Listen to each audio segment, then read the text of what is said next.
इतना प्रार्थना समझ लीजिए कि शास्त्र विरुद्ध आचरण करने वाला बहुत पछताएगा, बहुत जलेगा, बहुत दलदल में फंस जाएगा। तेरा सर्वनाश हो जाएगा। सर्वनाश का मतलब तेरी बुद्धि भ्रष्ट हो जाएगी, तेरी बुद्धि सत निर्णय के योग्य नहीं रहेगी। माना कि तुम 4 धनियों को रिझा करके करोड़पति कहला सकते हो, माना कि तुम्हारे पास बहुत वैभव हो सकता है, लेकिन प्रियालाल की प्राप्ति नहीं कर सकते।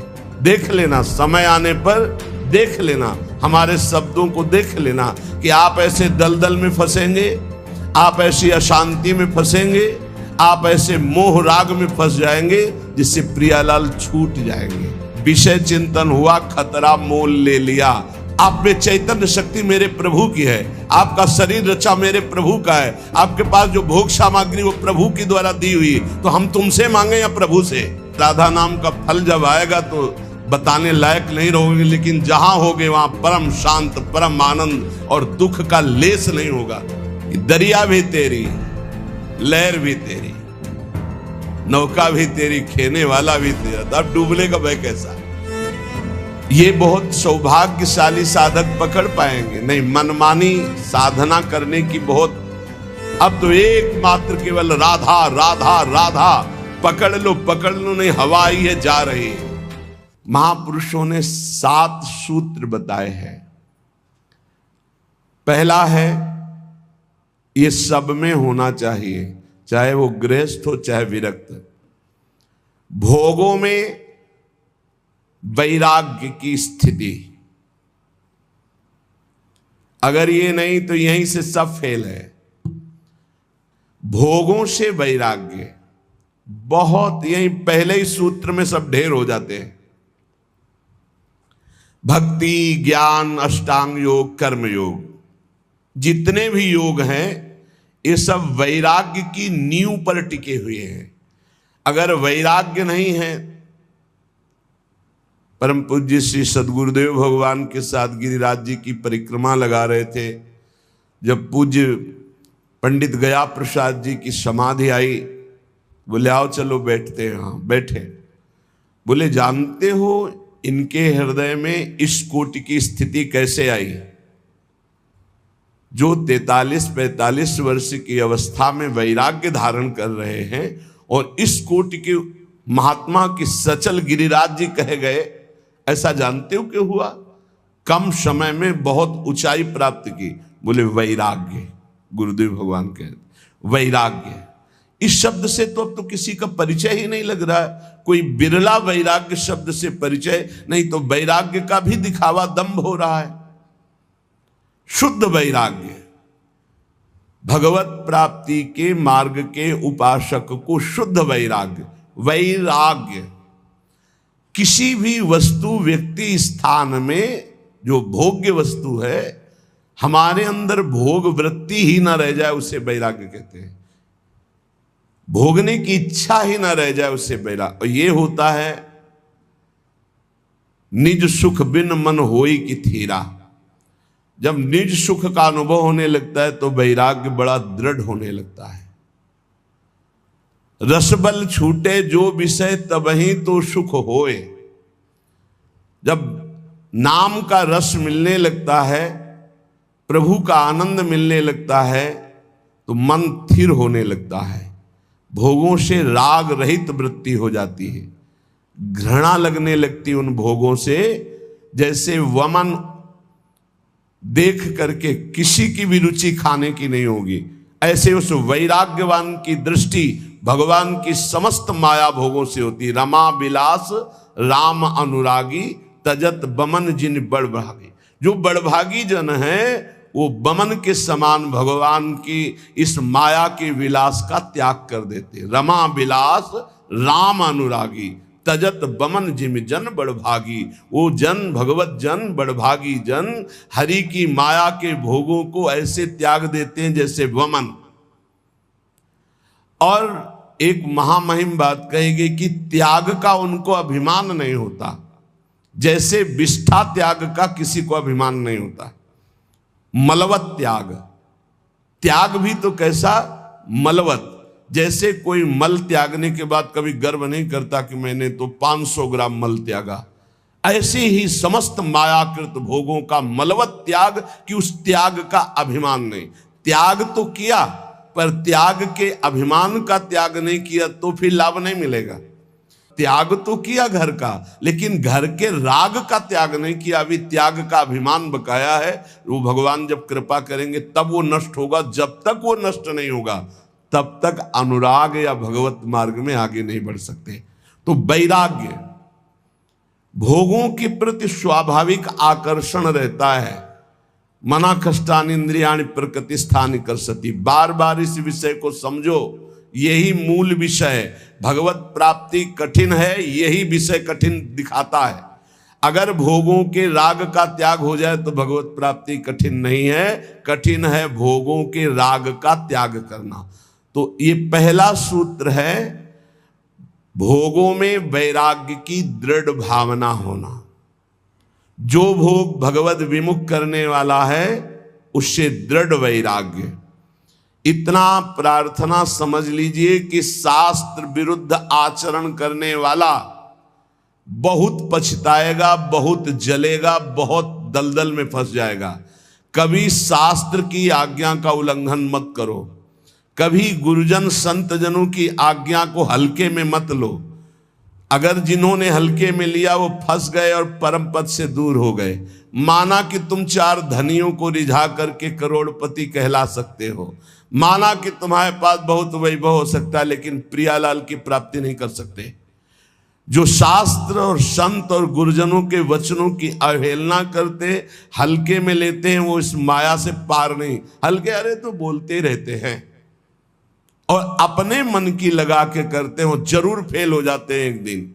देख लेना, समय आने पर देख लेना, हमारे शब्दों को देख लेना कि आप ऐसे दलदल में फंसेंगे, आप ऐसी अशांति में फंसेंगे, आप ऐसे मोह राग में फंस जाएंगे जिससे प्रियालाल छूट जाएंगे, जिनके लिए आप चले।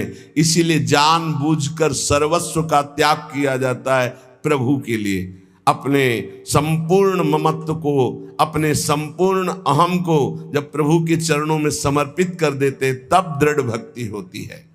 इसलिए भोगों में दृढ़ वैराग्य की भावना, ये नींव है परमार्थ की। और यही पहली सीढ़ी से लाखों फिसल जाते हैं, फिर बैलेंस बना के चलते हैं। किसी भी तरह जीना है बस। अब वो उद्देश्य नहीं रहा भगवत प्राप्ति, भगवत प्रेम, वो उत्साह नहीं रहा निरंतर भगवत भजन का। दूसरा बहुत सुंदर ये 7 सूत्र हैं। कुविचार, कुकर्म और कुसंग, इनका त्याग हो जाना चाहिए। कस्तरति कस्तरति मायाम यह संगास त्यजति। बोले कौन तरता है, कौन तरता है माया से? बोले यह संगास त्यजति, जो संग का त्याग कर देता है। संग बहुत जहर है, बहुत जहर है। अगर आप समझ पाओ तो, हमारी बात को पकड़ लोगे तो कभी दुखी नहीं रहोगे, सदैव सुखी रहोगे। भगवत भाव से संग करो। अन्य कोई भी भाव अगर संग में आ गया तो रोना पड़ेगा, दुखी होना पड़ेगा, पछताना पड़ेगा, हाथ मींजना पड़ेगा। विश्वास कीजिए, तुम भगवान के हो इसलिए तुम्हें फंसा तो कोई सकता नहीं, पर तुम्हें रोना पड़ेगा, तुम्हें तड़पना पड़ेगा, तुम्हें पछताना पड़ेगा।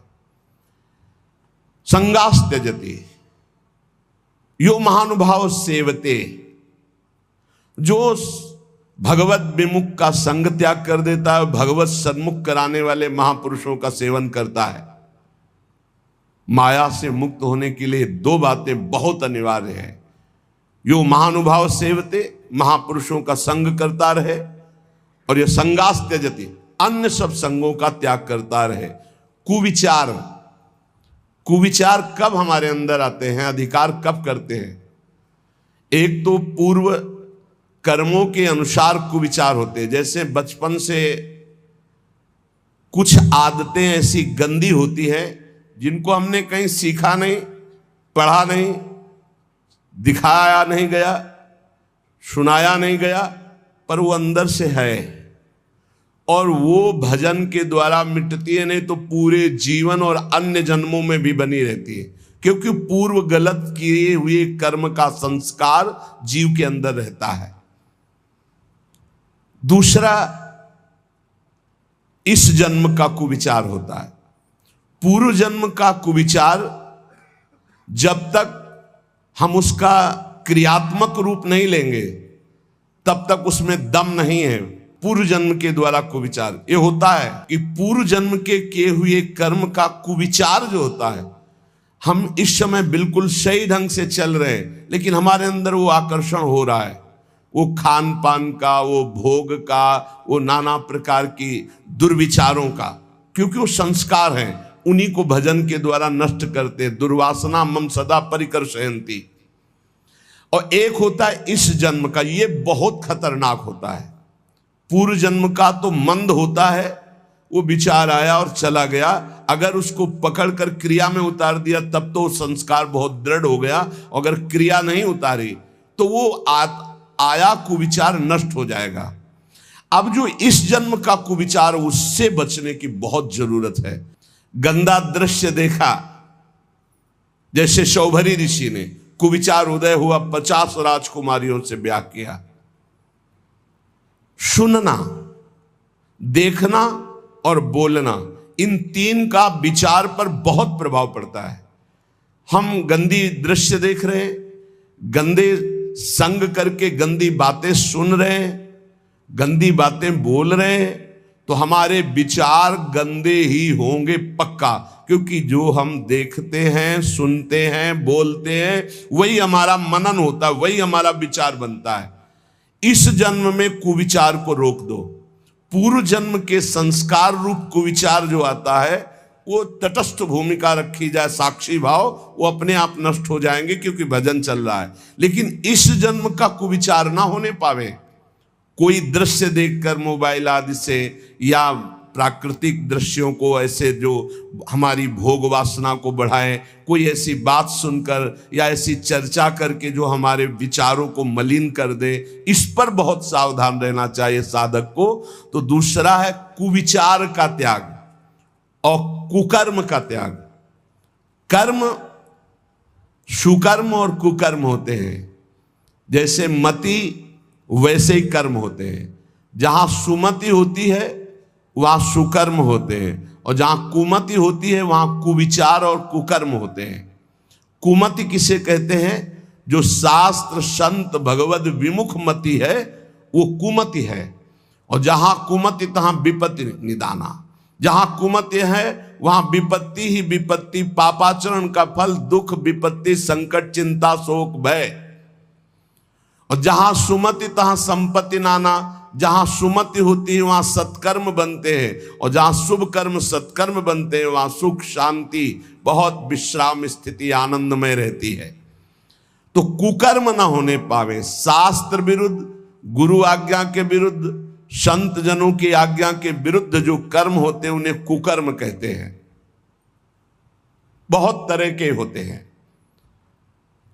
जिनको शास्त्र मना करते हैं वो आचरण कुकर्म होगा, भले आप उसको बहुत सजा कर करें।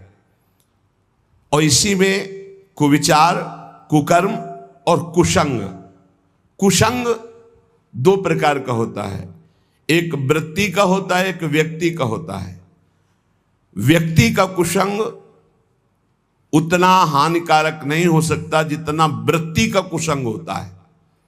व्यक्ति तो कुछ देर मिला, अपना रंग डाला, चला गया, लेकिन वृत्ति हमारी अच्छी है तो वो रंग चढ़ेगा नहीं। जो रहीम उत्तम प्रकृति का कर सकत कुसंग, चंदन विष व्यापत नहीं लपटे रहत भुजंग।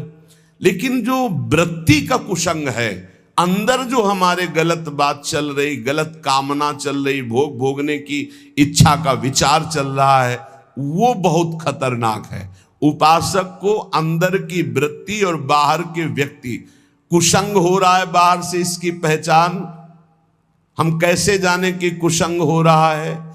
जिस वस्तु व्यक्ति स्थान के संसर्ग में आने से प्रभु का विस्मरण हो जाए और इंद्रिया मन चलायमान होकर गलत आचरणों में उतर जाए, उसे कुसंग कहते हैं।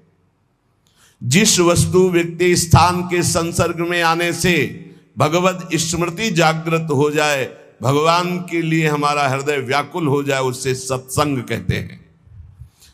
कुमार्गगामी वृत्तियों का त्याग करके भगवत मार्ग में चलने का नवीन उत्साह जागृत हो जाए, उसे सत्संग कहते हैं। और भगवान से विमुख होकर के भोग वासनाओं में हमारी वृत्तियां उतर जाएं, भगवान का विस्मरण हो जाए, उसे कुसंग कहते हैं। तो पहला है विषयों में दृढ़ वैराग्य की भावना, भोगों में दृढ़ वैराग्य। दूसरा है कुविचार, कुकर्म और कुसंग का त्याग संपूर्णतया। तीसरा, विषय चिंतन के लिए समय ही ना दिया जाए, निरंतर भगवत चिंतन किया जाए। ऐसे भजन का तार जोड़ दो कि खाली समय ही ना रहे कि कोई विषय चिंतन घुस जाए।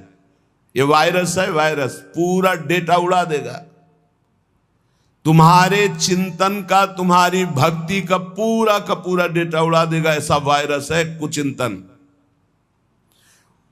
बाहर से आरती कर रहे हैं, अंदर से विषय भोग की चिंता चल रही है। बाहर से फूल अर्पित कर रहे हैं, अंदर से विषय चिंतन चल रहा है। ये है पूरा डेटा उड़ा दिया। बाहर से क्रिया भागवतिक हो रही, अंदर से चिंतन बिल्कुल बर्बाद। जिनका चिंतन भागवतिक चलता है, मुख प्रसन्न तन तेज विराजा, उनका मुख में प्रसन्नता होगी, शरीर में तेज होगा, क्योंकि भगवान नाम जपने से पाप नष्ट होते हैं। पाप नष्ट होते ही स्वाभाविक तेज प्रकाशित होने लगता है। विषय चिंतन का समय ही ना दिया जाए। हर समय नाम जप, लीला कथा गायन श्रवण, अपने पास इतने अभ्यास के साधन हैं, एक क्षण भी खाली नहीं। पक्का समझ लीजिए, जब मंत्र में मन न लगे, नाम जप शुरू कर दो, राधा वल्लभ श्री हरिवंश, राधा वल्लभ श्री हरिवंश। इसमें भी मन न लगे, राधा राधा राधा। अब इसमें भी मन नहीं लगा, तुरंत चतुरासी जी में आ जाओ, कोई पद गुनगुनाने लगो। हमको अभ्यास ऐसा करना है कि विषय चिंतन का समय ही नहीं देना। विषय चिंतन इतना प्रभावशाली है कि जहां वो चलने लगेगा तो भजन रोक देगा, और अगर भजन चलता रहा तो विषय चिंतन के लिए जगह नहीं है। विषय चिंतन हुआ, खतरा मोल ले लिया। कहा हनुमंत विपत्ति प्रभु सोई। कौन सी विपत्ति? हनुमान जी के मत में दुख विपत्ति क्या है? ये नहीं कि कोई अव्यवस्था हो गई, हमारी मानी हुई सुख संपत्ति खो गई तो ये विपत्ति है, नहीं। हनुमान जी के मत में नहीं। हनुमान जी के मत में विपत्ति क्या है? कह हनुमंत विपत्ति प्रभु सोई, जब तब सुमिरन भजन न होई। सबसे बड़ी विपत्ति वही है जब भगवान का सुमिरन न होकर विषय चिंतन हो रहा हो। सर्वनाश, तेरा सर्वनाश हो। सर्वनाश का मतलब होता है बुद्धि का नाश।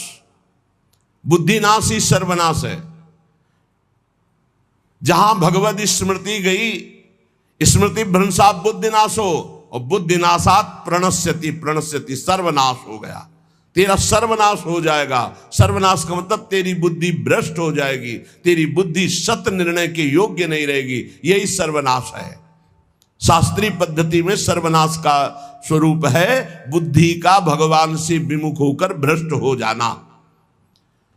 तो विषय चिंतन का स्थान ही मत दो, इतना भगवत चिंतन। इसीलिए अव्यावृत भजनात् देवर्षि नारद जी कहते हैं, निरंतर भजन चलता रहे।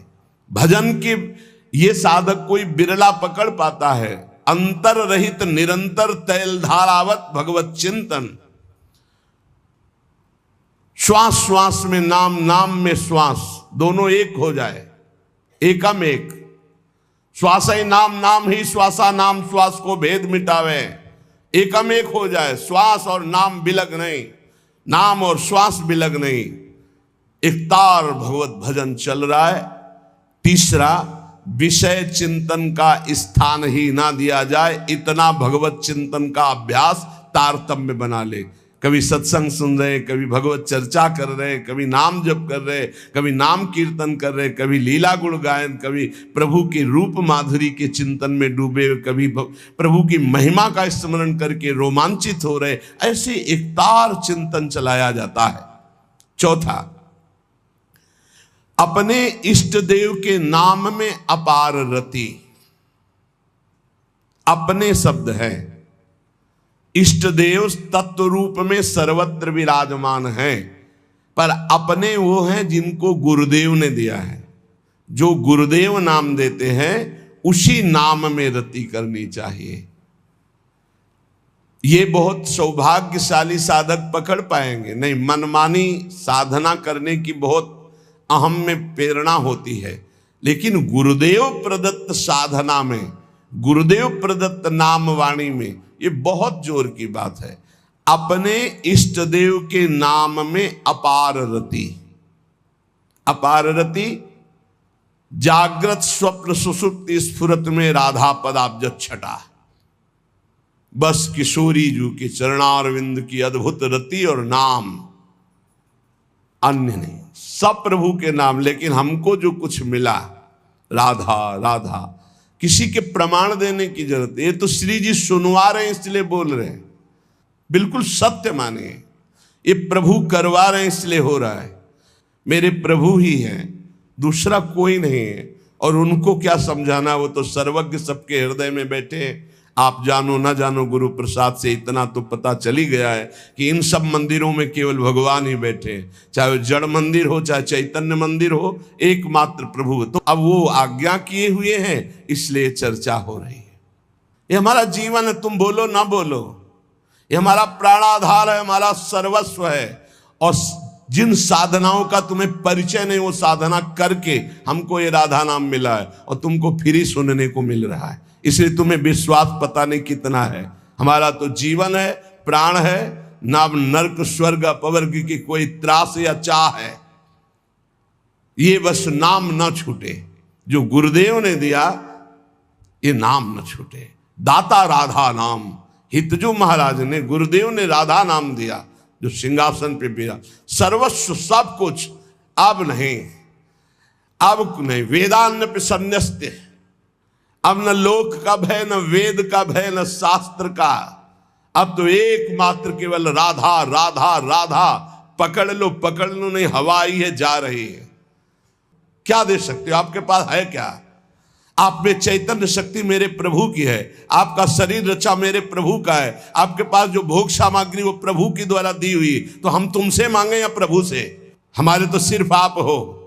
दे सकते हो तो दुख दे दो, सुख आप मत देना।